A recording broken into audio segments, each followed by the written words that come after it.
Ladies and gentlemen, please welcome Bishop Orlando Finlater, New Hope Christian Fellowship Church.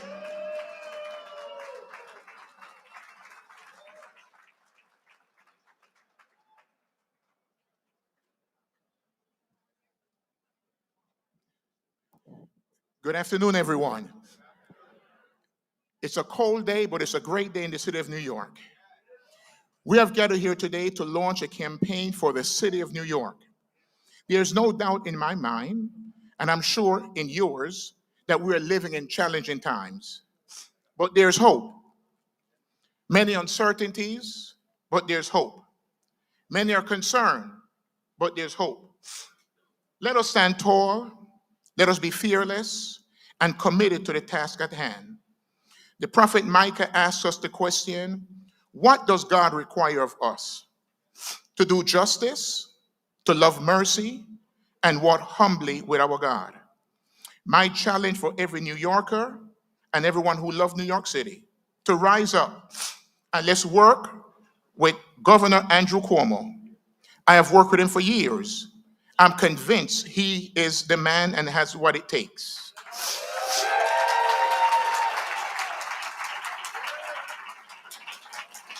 I've seen his work, and now I'm ready to stand with him again.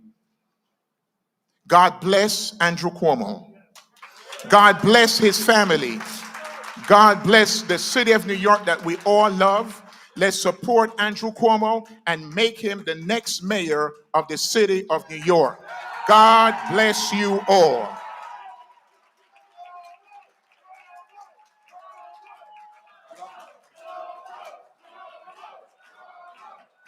Please welcome Rabbi Roy Feldman, Congregation Kehileth Jeshurun.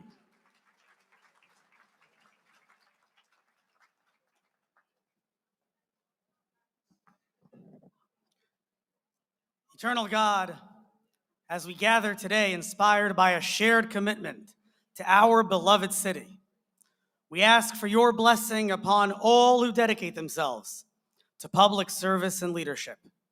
Grant wisdom, foresight, and fortitude to those entrusted with governing, that they may guide us with fairness, justice, and compassion. Strengthen our city's leaders to work together for the common good, to ensure that the city's streets are safe, that victims are protected, and that the rule of law upholds fairness and accountability. May our leaders commit to uprooting anti-Semitism and bigotry in all its forms, fostering a city where all people can live in dignity and security.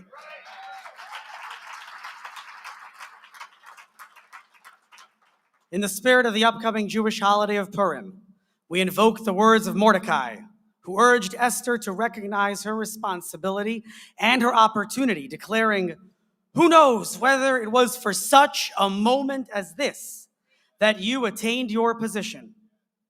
Queen Esther was the right person at the right place at the right time, and she did the right thing. May the one who leads New York City, which is definitely the right place, be the right person at the right time, and may that person always do the right thing. May all who step forward to serve rise courageously to meet the challenges of our time, and may peace and prosperity reign in our city and in our world. Amen.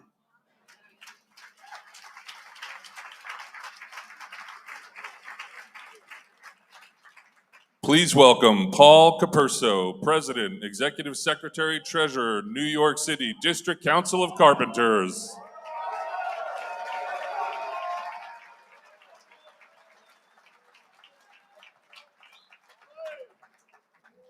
Good afternoon, ladies and gentlemen, and brothers and sisters. Thank you for joining us today. And before we get started, I'd just like to acknowledge a few people who've joined us this afternoon. Councilmember Farrah Lewis, former State Senator Ruth Hassel Thompson,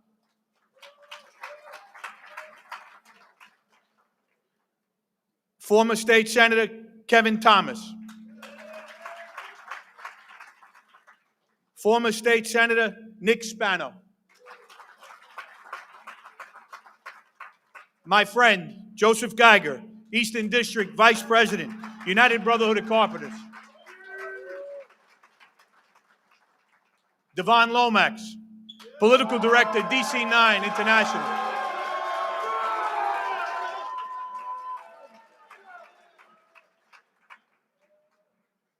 Frank Morales, Senior Agent, UWUA Local 11-2.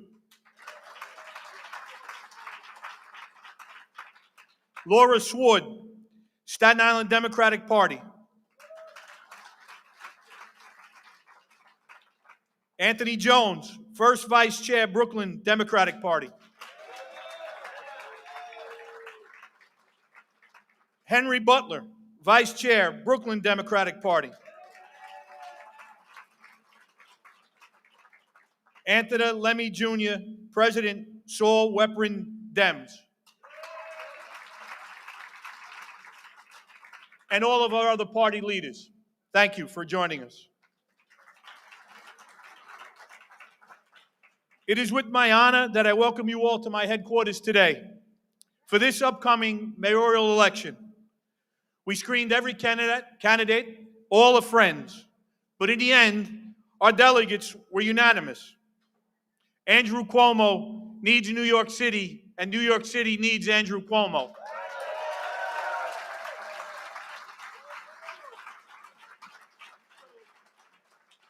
It wasn't because the streets were safe, and they were. It wasn't just because of the massive projects he started and completed, like LaGuardia Airport, JFK Airport, the Moynihan Train Hall, the 2nd Avenue Subway, and the Mario Cuomo Bridge. No, we need Andrew Cuomo as our mayor because he understands why those things matter. Those projects meant good-paying jobs for my members. Since he left, there's been no room for the priorities of working men and women in the halls of power. Look at Washington. Every day is a new embarrassment. City Hall is a circus. And then once a week, politicians walk into our office and promise the world that they will be the one to fix the issues because they care about the working class. Then they forget about us after the election. But do you know who never forgets the middle class? Andrew Cuomo.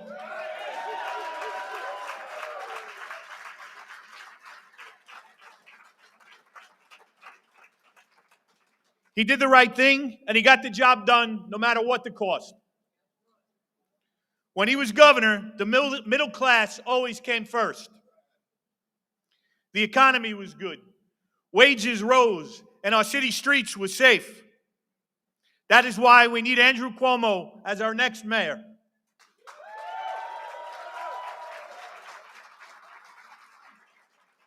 And I'm proud to endorse him for mayor. Thank you. And not only am I endorsing him, is DC9 in the house?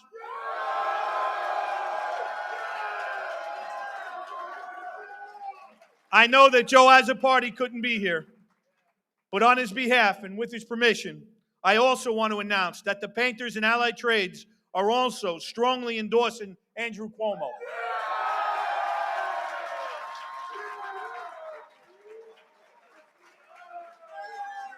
Thank you. Make no mistake, this is working man and women's movement to take back the city. And we are with Andrew Cuomo all the way. Thank you.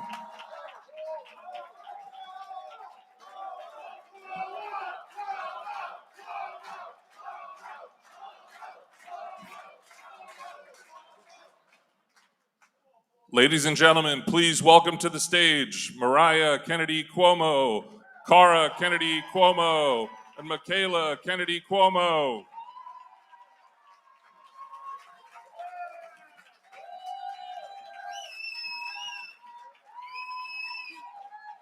Hi all.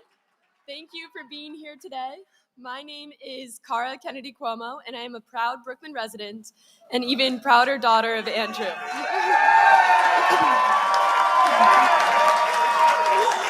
You don't need to hear it from me that our world is changing rapidly. How we live, how we work, and how we play are all still evolving in our post-COVID society. New York has always been an international magnet for the daring, the entrepreneurial, and the adventuresome. It is the city for people who want to be the best in whatever career they want to pursue. The foundation of the city must be a safe and affordable community. That is where it starts, and from there, individual dreams and aspirations can flourish. I do not feel the sense of safety I once felt in New York, and as a person who just spent several months looking for a new apartment, I can tell you there's not enough affordable housing. Those situations must be resolved, and I watched my father spend his life in public service, working to do just that, make things better for people. And what's special about my dad is he actually gets it done.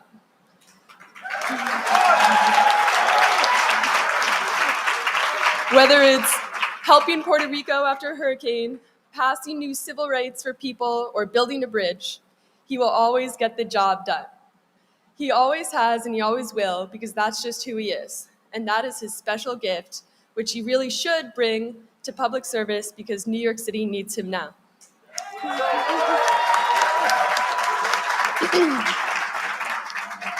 Now, frankly, part of me wishes that weren't the case and he could just hang out and spend more time with us. Because he's been doing this for a while now.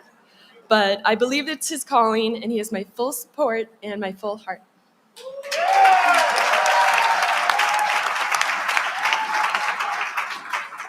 Hello, I'm Mariah Kennedy Cuomo. Just like the New Yorkers who live here, New York City is magical.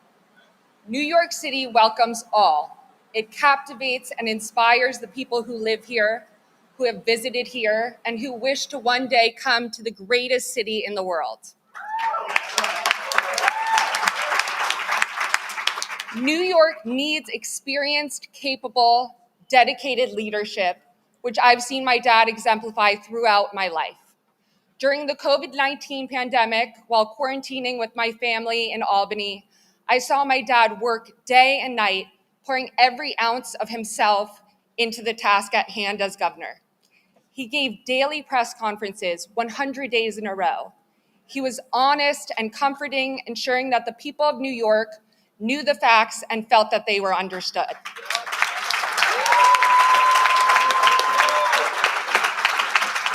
That was just one of the many moments that he modeled leadership in crisis, showed me his grit, his compassion, and his unwavering commitment to the people of New York. There is nothing my dad can't do or won't do for the people who he loves, and he loves New York.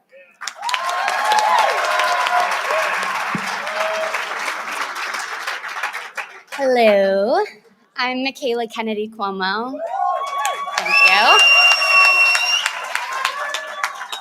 As a daughter, I want my dad to have a stress-free life. But as a 27-year-old New Yorker already confronted with global economic, health, and environmental crises, I know the importance of safety and security, and I know we need a mayor who will stabilize New York City and progress us towards prosperity. As someone who's committed to a future that's more equitable, loving, and peaceful, I'd love for New Yorkers to be able to spend less time worrying about our safety and city and more time creating the lives we're called to so that together we build the city and world of our dreams. There is one leader who has demonstrated more than anyone else that they can face crisis with calm and lead us to a healthier, happier state.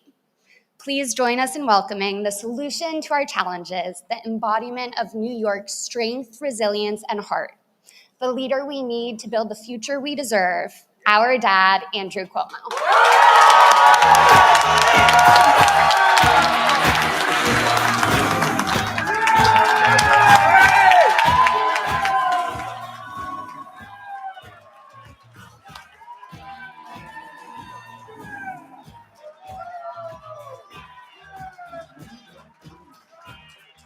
Do we have working men and women in the hall tonight?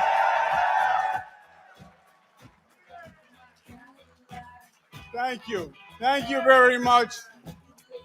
Let me begin by thanking Cara, Mariah, and Michaela. Public service for us is a family undertaking because everybody pays a price.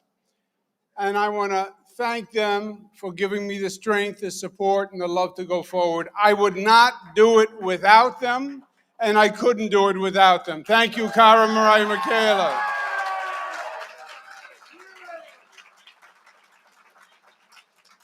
I look around this room. I want you to know I learned many life lessons these past few years. You think you get to a stage in life, you've seen it all, you've known it all. But it's not true. You live life, you continue to learn. And one of the lessons I learned was when you were doing well, you have a lot of friends. When you have money in your pocket, you have a lot of friends. When you're inviting people out, you have a lot of friends. When you are governor of New York, you really have a lot of friends. But then you hit, you hit a tough spot in life, which is inevitable that something is going to happen. And you hit that tough spot, and you know what? Then you really find out who your friends are. And the Lord has blessed me with friends who stood by me and loved me and supported me and my family. And I am a better, stronger person for their love. And I want to thank them, and I want to thank all of you.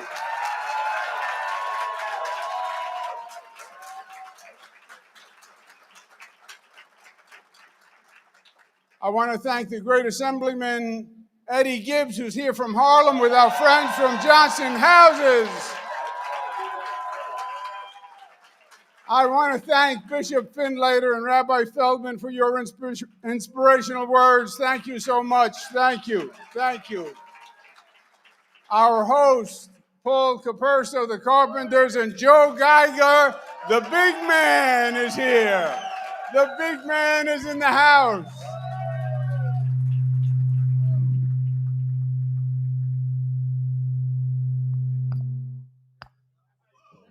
See what you did, Joe?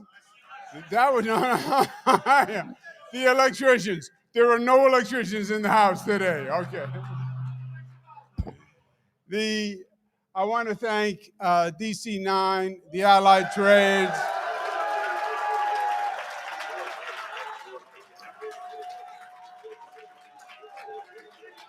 I want to say thank you for joining the team. We will not fail, and I will not let you down. And thank you all for being here today. We're here today for one reason. We are here because we love New York, and we know New York City is in trouble. You can feel it. You don't need to read statistics. You can feel it. You feel it when you walk down the street and you see the mentally ill homeless people. You feel it when you walk down into the subway and you feel the anxiety rise up in your chest. You hear it when you hear the scream of the police sirens. You feel it in the chaos of the e-bikes and the scooters coming from every direction. You feel it when you see moving trucks packing up your neighbors because people are moving from New York because it's just too expensive, too dangerous, and too difficult. We are here today because we know New York is in crisis. But we know something else. We know that we can turn this city around, and we know we will.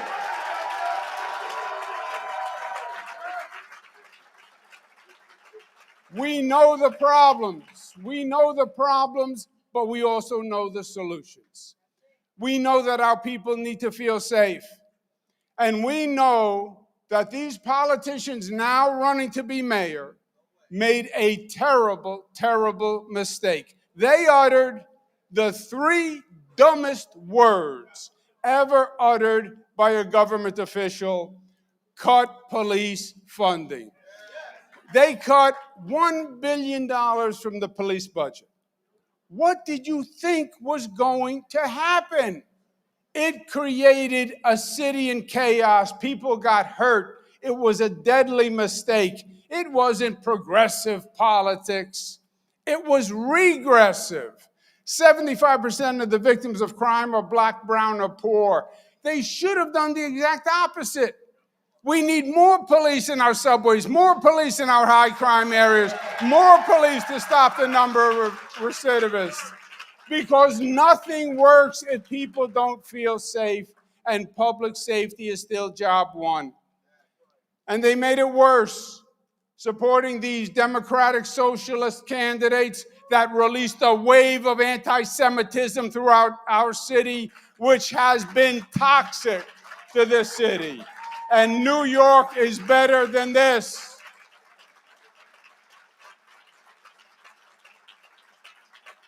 We know that allowing dangerously mentally ill people to remain on the streets makes no sense for anyone. New Yorkers believe in doing the right thing. That was my father's expression, God rest his soul. Whenever I would ask him a question, he would say, do the right thing. No matter how complicated the question, the answer was always the same: do the right thing. Why? Because you always know in your gut, you always know in your stomach what the right thing is. And when you walk past a homeless person on the street, you know the right thing is to do something. You know that the caring, the compassionate thing is to do something. And that's what we should be doing for the mentally ill who are on the streets. Get them the help they need. Don't leave them on the street like you would leave garbage. We are better than this. It was never like this before, and it will never be like this again.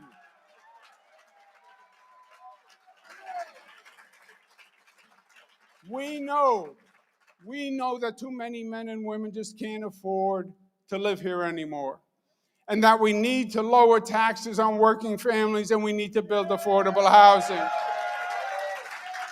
Now, we know how to build.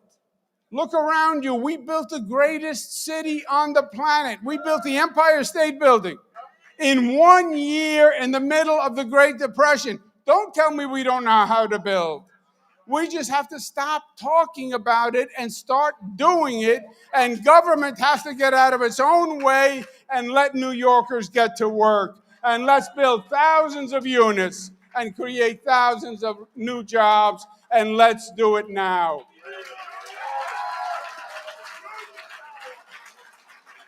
There are going to be union jobs, of course.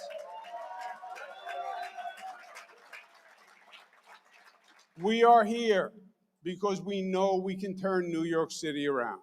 We have already showed what leadership and confidence and unity can do. Remember how we did marriage equality and led the nation when nobody said we could do it.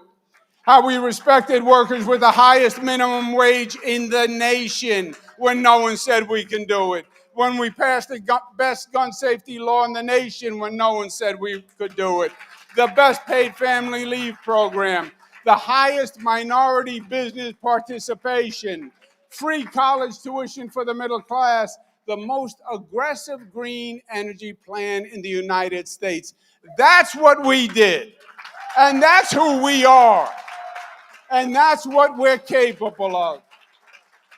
And Paul Capurso is right. If you ever doubt what we can do, if you ever get depressed walking around this city, saying, can we turn this place around? Can we do it?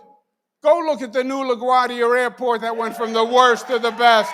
Go look at the new JFK Airport rising from the ground. Go look at the new Moynihan train station.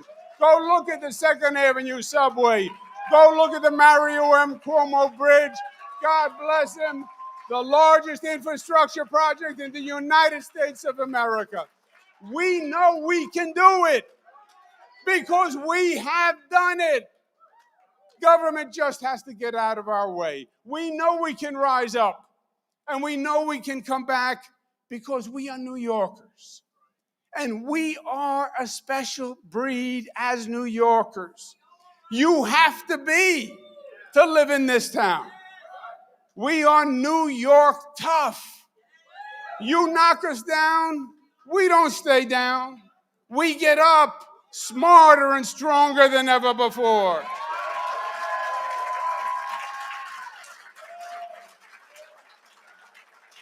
We did it after 9/11 when we built back better than before. We did it after the 2007 financial crisis. We did it after Superstorm Sandy, after hurricanes, after floods. We just did it when we survived COVID. COVID, my friends, was the greatest threat faced in a generation. It was life and death. It was as serious as it gets, and it was as scary as it gets. And New York, we had it first, and we had it worst, and we were on our own. And no one knew what to do. But what did we do? We came together, we stood tall, we stood strong, and we faced the challenge head on. And you know what? The nurses and the doctors, they showed up every day. Were they frightened? Yes. But they were courageous and they were committed, and that's New York. And you know what else? The police showed up every day, and the firefighters showed up, and the ambulance drivers showed up, and the utility workers showed up, and the food workers showed up, and the truck drivers showed up, and the building trade showed up, and everyone did their part. Everyone did their part. Everyone held their position. And we kept this place, this great place running, and we saved lives and we led the nation. So can we handle this challenge? Can we turn the city around? You are damn right we can. But one more point. Time is short, and we must do it now because things are getting worse. Time is not our friend. And we must do it not just for New Yorkers, because there's something bigger going on right now. We must do it because New York stands for something bigger. It is a national and an international symbol. And at this time, when the nation is searching for its soul, when it is divided as never before, when it's questioning our democratic values, it's questioning the very role of government, it's questioning the balance of power, New York must show the way forward and remind this country of who we are at our best, because it all started here. It all started in New York.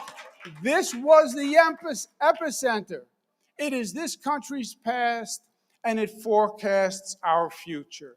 New York says that we can't run from each other, but we must run towards each other, that our diversity is not a weakness, but in fact, our diversity is our greatest strength, that our city brings people together from all around the world in one place, one dense place, 8 million people on 300 square miles.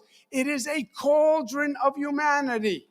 And we're sharing ideas, and we're celebrating cultures, and we're exchanging experiences, and we have a creative collective energy, and it is forging a community.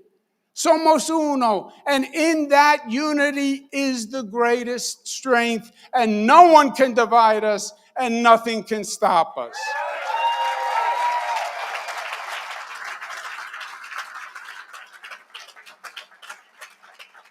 Our founding fathers said it in 3 words, said everything in 3 words. E pluribus unum. I put it all over the state, in case you haven't noticed. E pluribus unum. Out of many, one. That says it all. Come from everywhere. Different colors, different religions, different races. Come and we will forge one community. We will be unified. We'll find the commonality, not the differences. And in that commonality is a great strength. We will be the all-star team of the best talent from around the globe. And that's what they meant when they said, e pluribus unum, out of many one. They did it in 3 words. We do it in 3 words. And our 3 words are New York City.